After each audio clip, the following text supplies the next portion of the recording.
बहादुरपुर में। बहादुरपुर नहीं, पक्की कोट। पक्की कोट, ये बड़का खेत है वो पक्की कोट। कोट। और इस तरह की घटना पक्की कोट में एक दिन सामने आई थी। उसके पहले आपकी चिरमिया में भी आई थी, जहाँ की उनका घर है वर्तमान हमारे विधायक संग्राम यादव का जी। वहाँ यादव के साथ घटना घटी।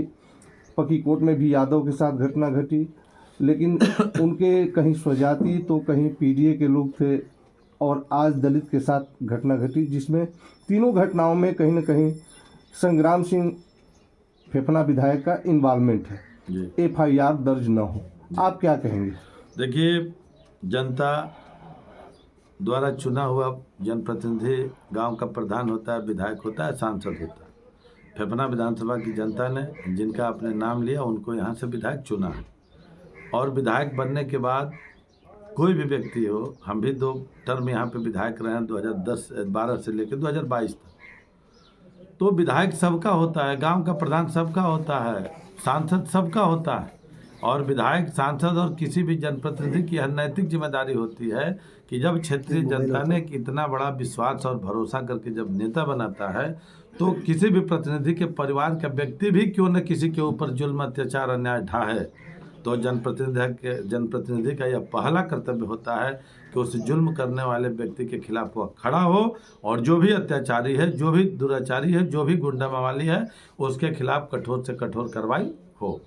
लेकिन दुर्भाग्य है इस फेफना विधानसभा की जनता का कि जब 2000 में हमने कदम रखा तो 2000 से लेकर 2017 तक लगातार यहाँ की जनता के जुल्म, अत्याचार, अन्याय के खिलाफ लड़ा। 2017 इसलिए मैंने कहा कि 2012 मैंने विधायक बना, जिसको यहाँ की जनता ने हराया, वो भी मंत्री थे और समाजवादी पार्टी की सरकार थी, तो तमाम ऐसे जुल्म, अत्याचार, अन्याय हुए। जब से मोदी जी और योगी जी की सरकार बनी, योगी जी की सरकार के मंत्रिमंडल का मैं हिस्सा रहा, 2022 में चुनाव हुआ, यहाँ की जनता ने श्री संग्राम सिंह यादव को यहाँ से विधायक बनाया।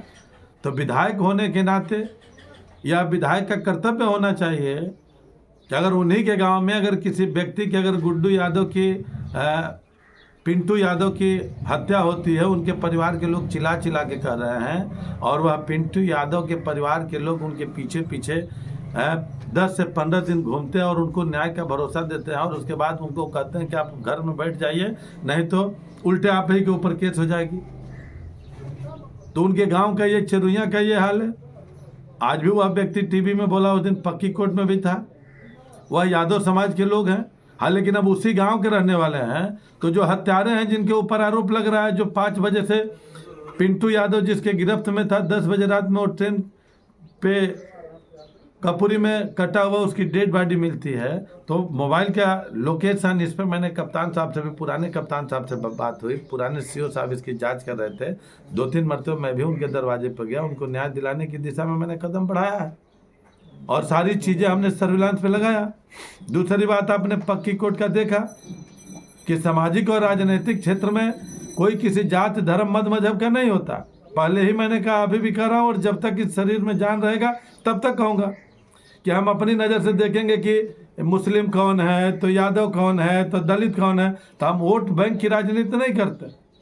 हमारे विधायक जी, कभी कभी उनके मुख से पीडीए की बात मैं सुनता हूँ, लेकिन वो पीडीए का नारा, वो अखिलेश यादव वाला उनका नारा नहीं है, और अखिलेश यादव का भी नारा पीडीए का नारा नहीं है।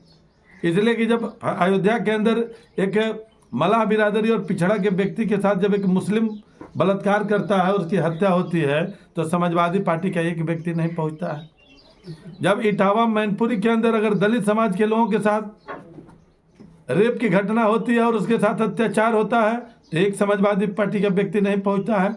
इसी बलिया जनपद के अंदर फेफना विधानसभा में ग्राम सभा पक्की कोट में यादव परिवार के अंदर, वैसे परिवार में जहाँ पे एक दरोगा चौधरी नाम का व्यक्ति, दरोगा यादव की मौत होती है, और उनके परिवार के सारे मेंबर भरौली घाट पे अंतिम संस्कार करने के लिए जाते हैं, और वहाँ पे एक लड़की घर के बाहर निकलती है, और उस लड़की में बाइक सवार टक्कर मारते हैं, और टक्कर मारने के बाद मकान में घुस करके बुरी तरीके से वो आपत्ति करती है, तो परिवारजनों को मारते हैं। अपने पक्की कोट के मुस्लिम बस्ती में फ़ोन करके बुलाते हैं, और मुस्लिम समाज के 15-20 नौजवान आते हैं और घर में घुस के महिलाओं को बुरी तरीके से मारते हैं, पीटते हैं, घर तोड़ते हैं। और इतनी दर्दनाक घटना के बाद भी आज तक क्षेत्रीय विधायक न वहाँ पे पहुँचते हैं, न उस पीड़ित यादव परिवार के साथ खड़ा होते हैं, और कहाँ तक विधायक होने के नाते उनको न्याय की गुहार लगानी चाहिए थी, मुकदमा कायम कराना चाहिए था। तो जो मारने वाला मुलजिम पकड़ा गया था मुस्लिम समाज का, उसको 24 घंटे के बाद वो विधायक के फोन पे छूटता है। इससे दुर्भाग्य की घटना क्या हो सकती है? आज बड़का खेत में आए हैं, राम दुलार राम जी हैं, 21 तारीख को ये चारा काटने के लिए बड़का खेत, आप जानते हैं कि यहाँ पे मवेशी लोग रखते हैं, गाय भैंस रखते हैं, ये सबसे बड़े जीविका का साधन है। चाहे हमारा दलित समाज का हो, चाहे यादव समाज का हो, चाहे वो किसी समाज का व्यक्ति हो, उसके जीविका का मुख्य साधन यही है। और यहाँ से बल्टा का बल्टा दूध लेकर के लोग बेचने के लिए जाते हैं, और ये बेचारे चारा काटने के लिए गए, वो मशीन आती है यहाँ पे, वहाँ पे कोई विनोद यादव है, उनकी ट्रक खड़ा होती है, बेचारे जा करके उनके घर पे गुहार लगाते हैं कि बाबू आप ट्रकवा हटा लेते तो हम अपना चारा कटवा लेते। और इनकी बात सुनते हैं, उनके मन में क्या बात आती है, और वो जाते हैं, ट्रक हटाते हैं, और उसके बाद गाड़ी में सवार होकर 5-7 गुंडों को लेके आते हैं, और राम दुलार राम को विधिवत बुरी तरीके से मारते हैं, पीटते हैं, जात सूचक शब्द का इस्तेमाल करते हैं। और वहाँ पे इनके राम दुलार के कहने के मुताबिक जो मीडिया पे खबर चल रही, मैं आज इनके दरवाजे पे हूँ। परसों इस घटनाक्रम को मैंने संज्ञान लिया, मैं अस्वस्थ था, मुझे बुखार लगा हुआ था, लेकिन मैं लखनऊ से चल करके इनको न्याय दिलाने के लिए मैं आज इनके दरवाजे पे पहुँचा हुआ हूँ।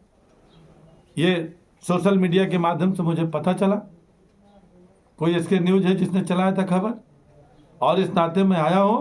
तो निश्चित रूप से 25 सालों के अंदर इस फेफना विधानसभा के अंदर जहाँ जहाँ जुल्म, अत्याचार, अन्याय होता रहा है, वो चाहे किसी जात का हो, किसी धर्म का